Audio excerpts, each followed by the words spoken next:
안녕하세요, 카통형 조이터입니다. 오늘은 자동차 경매장에 한번 와봤어요. 여기 그 안산 시와에 있는 현대 글로비스 경매장인데, 뭐 약간 벌써부터 그 떼인 돈 뭔가 좀 받으러 온 기분이 나네, 약간. 경매장에 갑자기 왜 오신 건가요? 아니 그 지난달에 이제 막 그 소나타 DM8이 엄청 많이 풀렸다고 해서 겸사겸사 왔죠. 근데 근데 네, 생각보다 뭐 DM8? 이런 거 많이 없는데? 그랜저랑 아반떼가 더 많은 것 같아요. 봐봐요, 여기도 그랜저, 그리고 저기도 그랜저, 저기도 그랜저, 그리고 저 카메라에 안 보이겠지만 저기도 그랜저 HG도 있고 IG 있고, 다 거의 그랜저랑 아반떼가 대부분이에요. 근데 소나타 DM8은 뭐 빠질 만큼 다 빠진 것 같아요. 근데 갑자기 소나타 DM8이 왜 나온 거예요? 들어보니까 현대차에서 이제 각 지점마다 영업용으로 이제 배포된 차가 있더라고요. 이제 그 보통 부장급들한테 이제 지급된 차라고 하는데, 그런 것들 이제 다 타다가 지금 한 3년이 지났잖아요. 그러니까 회수할 기간이 돼서 싹 몰아왔다가 이제 한 번에 딱 경매장으로 방출이 된 거겠죠, 아마? 아니 근데 부장급인데 소나타밖에 안 줘요? 그랜저 정도는 좀 줘야 약간 가오 사는 거 아닌가? 아니 피디님, 지금이야 이제 그랜저가 약간 아빠차 패밀리카 느낌이지만 옛날에는 안 그랬거든요.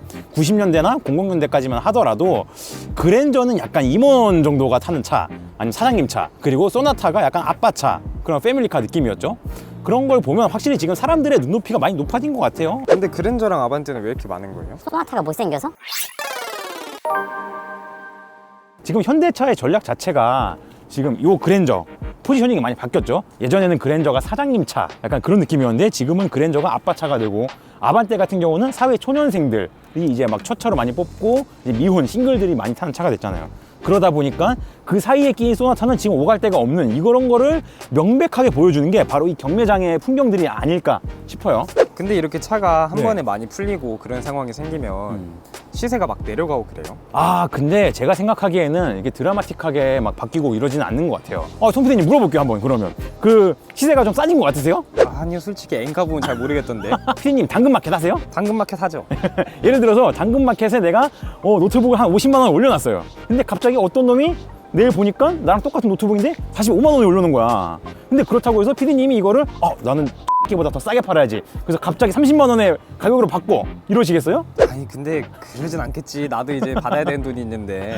그러니까 사실 이 중고차도 생기가 똑같아. 그러니까 이게 아무리 싸게 풀렸다고 해서 사람들이 갑자기, 딜러들이 난 빨리 내가 가지고 있는 소나타 빨리 팔아치워야겠다 이래가지고 갑자기 가격을 200~300만 원씩 깎지는 않는단 말이에요. 이게 대신 이렇게 한 번에 많은 물량이 풀리니까 뭔가 조금씩 서서히 간을 보다가 가격이 조금씩 낮춰지지 않을까 하는 그런 기대감을 가지고 있는 것 뿐이지, 이거 가지고 뭐 갑자기 가격이 뭐 폭락한다, 시세가 그냥 갑자기 떡락을 한다, 뭐 이런 일은 사실은 기대하지 않는 게 좋습니다. 차는 그냥 제값 주고 사는 게 최고예요. 근데 유튜브에서 보니까 중고차 같은 거를 경매장에서 사면 훨씬 저렴하다고 하던데 그게 진짜 그런가요? 이게 경매장마다 스타일이 조금 달라요. 경매장이, 그러니까 대기업에서 운영하는 경매장들이 몇 개 있죠. 저희가 온 곳은 아까 처음에도 말했지만 현대글로비스에서 운영하는 경매장인데, 이 현대글로비스 경매장이 여기 지금 안산 시와에 있지만 분당에도 하나 있고, 저희 경상남도 양산 쪽에도 있어요. 그리고 롯데 쪽에서 하는 이제 그 경매장도 있거든요. 근데 이 현대글로비스 경매장 같은 경우는 약간 스타일이 이래요. 약간 시작가가 높고 물량이 사실 그렇게 엄청 많지는 않아. 근데 반면 롯데 쪽으로 가면 시작가가 좀 낮은 편이고 물량도 되게 많은 편이거든요. 아무래도 롯데는 이제 뭐 렌터카라든가 여기저기서 회수하는 게 많다 보니까 빨리빨리 차를 들여오면 그냥 빨리 시작가를 싸게 만들어서 빨리빨리 이제 좀 회전을 시키려는 좀 그런 기조를 요즘에 많이 바꾼 것 같더라고요. 그러면은 롯데 경매장에 저 같은 일반인들이 지금 가면은 좀 차를 싸게 살 수 있는 건가요? 엄밀히 말하면 그 일반인이 들어와서 볼 수는 있어요. 왜냐면 우리도 지금 이렇게 들어와서 보고 있잖아요. 시동도 걸어볼 수 있어요. 이렇게 하나 둘 셋 뿅, 이렇게 보는 건 자유예요. 보는 건 자유인데, 근데 일반인이 경매를 참여할 수는 없어요. 이게 왜냐면 중고차 딜러만 참여하게 돼 있거든요, 경매가. 그래서 엄밀히 말하면 일반인이 직접 와서 구매할 수는 없고, 경매에 참여할 수 있는 딜러들한테 이제 뭐 대행을 한다던가 이런 식으로 수수료를 줘서 경매 대행을 참여할 수는 있죠. 그러면 일반인들이 경매장에서 차를 살 수 있는 방법이 없나요? 일반인들이 근데 경매장에서 차를 살 수 있는 방법이 없진 않아요. 왜냐하면 우리가 옛날에 해외 직구 대행 아세요? 아시죠? 알죠. 그러니까 그때 당시에는 이제 사람들이 신용카드 해외 결제하는 거 막 모르고 영어도 이제 막 복잡하고 이러니까, 그때 당시에는 해외 구매를 대행해주는 이런 직구 대행 업체들이 많이 있었어요. 근데 이 중고차 경매도 똑같아요. 중고차 딜러들이 여기 출입해서 경매에 참여할 수가 있으니까 일반 소비자들에게 경매장 차를 사고 싶다 이러면 딜러들이 받아서 그거를 이제 입찰에 참여하고 이런 식으로 해서 경매 대행을 해줍니다. 근데 그렇다고 해서 이 경매장 가격 그대로 살 수가 있냐라고 한다면 이거는 조금 다른 말이에요. 그래요? 네, 아까 보니까 일반 경매장에서 처음 나오는 차들은 가격이 좀 많이 싼 것 같던데. 아, 그쵸. 여기 써있는 가격은 싸요. 우리 아까 저기 봐 있던 거, 이제 그 프라이드 있잖아요. 90만 원짜리 프라이드도 있었고, 이 가격이 싸다고 볼 수 없는 거는 우리가 이제 이 가격을 우리가 일단 그대로 업어올 수는 없어요. 왜냐면 이거는 경매 시작가니까.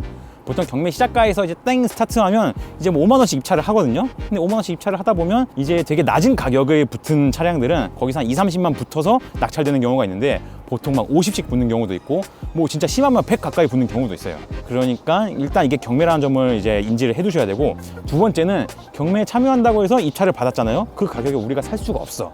왜냐하면 경매장에서 낙찰이 되면 일단 경매장 수수료를 내. 근데 이렇다고 해서 이 경매장 차를 우리가 바로 가져갈 수 있느냐? 이게 아니에요. 왜냐하면 경매장 차는 아까 말했지만 딜러한테밖에 판매가 안 된다고 했잖아요. 그래서 경매장에서 낙찰을 받으면 이 차를 다시 그 해당 딜러가 있는 중고차 매매상으로 이전을 해야 돼.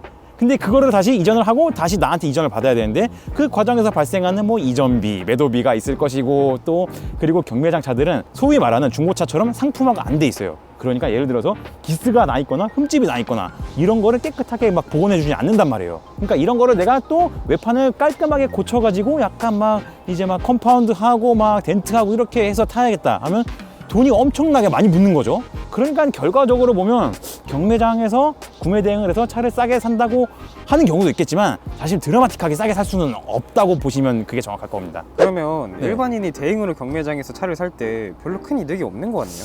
또 꼭 그렇다고만 할 수가 없어. 제가 항상 하는 말인데 이게 너무 케바케가 심한 영역이거든요. 그러니까 예를 들어서 시작가에서 한 20만 원만 더 붙어서 낙찰이 됐다 이러면 그래도 싸게 살 수 있는 편이긴 해요. 그럼 만약에 네. 일반인이 경매 대행으로 차를 사려고 할 때 네. 어떤 걸 사면 좀 이득을 볼 수 있을까요? 아, 이거는 근데 사실 좀 명확합니다. 왜냐하면 예를 들어서 우리가 500만 원짜리 차를 사요.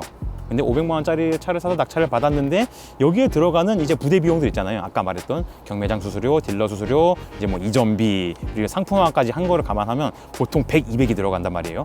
근데 예를 들어서 500만 원에서 부대 비용 100, 200 붙는 것과 3천만 원짜리 대형 차를 사는데 부대 비용이 100, 200 붙는 거. 그러면 상식적으로 생각해봐도 뭐가 이득이야, 그러면? 당연히 대형차지. 그러니까 사실 그래서 경매장에 왔을 때 내가 경매 대행으로 차를 산다고 하면 보통 2, 3천만 원 이상의 좀 약간 비싼 차, 고급차, 대형차 이런 거를 사는 게 어떻게 보면 이득이라고 할 수 있겠죠. 피디님 일로 와, 일로 와. 이런 거, 그러니까 이 G90, 와, 이런 대형차를 이제 사면 사실 경매장에서는 이런 차가 이득이에요. 자, 야, 실내 봐봐 진짜. 와, 지린다. 미쳤다, 미쳤어. 네. 와, 이런 차도 경매에 나오는구나. 그러니까요. 야. 이런 차도 경매에 나오는데, 아이고, 근데 이제 아이고. 아니 근데 이거 맞아요?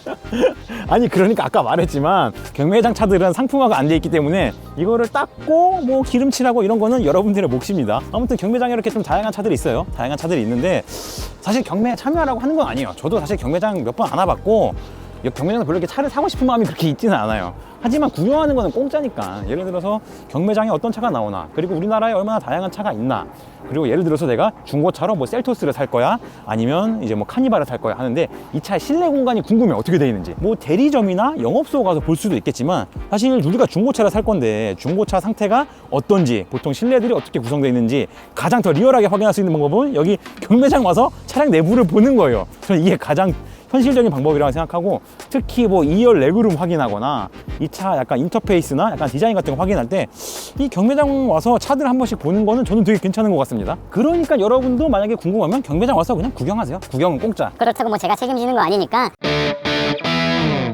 뭐 알아서도 이제 뭐 잘 만지고 사고 안 나게 잘 조심하시고, 재미있게 봐주셨다면 구독과 좋아요, 알림 설정을 눌러주시고요. 전 지금까지 카통용 에디터 조영규였습니다. 감사합니다.